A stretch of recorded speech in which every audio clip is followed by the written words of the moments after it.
Hey friends, Kris here, back in Branson from California. Finally got my I Love You cup, and so I'm in the saddle and ready to go again. Hey, we're talking on the power of asking, specifically 1 Kings 3 and 10. I'm glad you asked. God is pleased when people ask Him.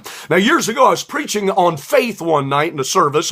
I had the people come up and write down a bunch of prayer requests, and we were going to pray over them. And as I was standing off the pulpit, ready to pray over their needs, the Lord said, or I felt the Spirit say, aren't you going to ask me anything? Well, what's good for the goose is good for the gander. I looked for a piece of paper. There wasn't any, but there was a pen at the pulpit, and I just got my palm of my hand out, and I wrote England, Mexico, Canada, Middle East, Cuba. I don't know why I wrote Cuba, but I did. Philippines.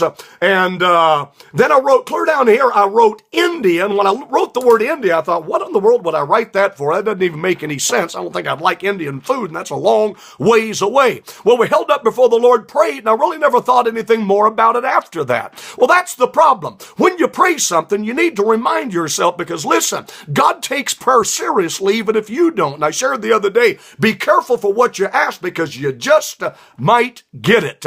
Well, I held that up before the Lord. Now listen, I was in Denver, Colorado not long after that prayer, and I'm preaching. I'm in the hotel one day, and I get a call from somebody from a mission organization, said, Kris, we'd like for you to go to Jordan. I thought, well, I'd love to go to Jordan sometime. When are you going? He said, Thursday. Well, listen, this is early in the week. My passport's in Branson. How am I going to go to Jordan on Thursday? I said, what's it cost to go to Jordan? He said, $1,350 is the plane ticket right now. I said, well, would you be glad to pay for the ticket?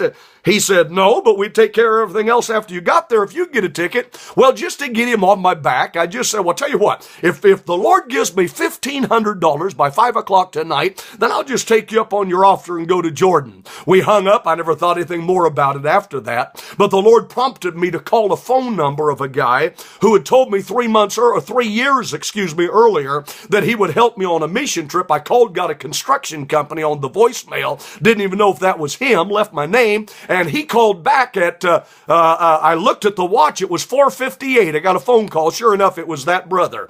I told him what was up. He said, Kris, what would it take to get you to Jordan? I said, well, the ticket right now is $1,350. He said, tell you what, if I wired you $1,500 tomorrow morning, would that get you to Jordan? I looked at my watch right then, and it just turned 5 o'clock. Now listen, I said, God, get me $1,500 by 5 o'clock, I'll go. What happened? 5 o'clock exactly, he answers the prayer. Hey, I got the word Cuba on my hand. I did go to Jordan and preach, and I've been to the Middle East, to Kuwait City, Abu Dhabi, Dubai, Sharjah, Muscat, Oman. We preached all over the Middle East because I wrote it on my hand and prayed it. The word Cuba is on my hand. How am I going to get to Cuba? I'm sitting in Lone Star Steakhouse in Branson. A local pastor brings a pastor friend of his from Cuba up to my table. Now, how many Cuban pastors are in Branson, Missouri? That is a miracle in itself. He sits down, and within 5 minutes, we're talking about the authority of the believer,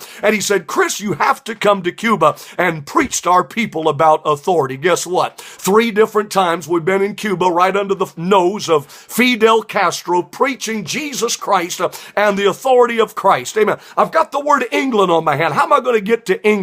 I'm in Dallas, Texas preaching. I know that the pastor's going to England the following weekend, and right in the middle of my sermon, I stopped, got out my checkbook, and wrote $100 check to the pastor for his trip to England. I walked over and stuffed the check in his coat, went on preaching, and while I was preaching, people started getting up out of the audience and stuffing money in the pastor's vest and coat. And well, I thought, I'm the one that's got England on my hand. I ought to be the one that's getting money. Instead, he is.